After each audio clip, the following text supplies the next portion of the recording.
Sports update చూస్తే నాగపూర్ టెస్ట్లో భారత్ ఘన విజయం సాధించింది. భారత స్పిన్నర్ల ధాటికి ఆసీస్ టాప్ ఆర్డర్ కుప్పకూలింది. 132 పరుగుల తేడాతో భారత్ ఘన విజయం సాధించింది.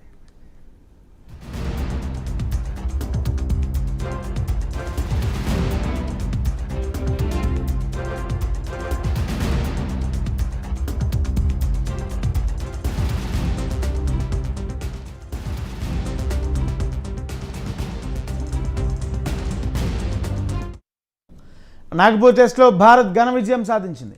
భారత స్పిన్నర్ల ధాటికి ఆసీస్ టాప్ ఆర్డర్ కుప్పకూలింది. 132 పరుగుల తేడాతో భారత్ ఘన విజయం సాధించింది.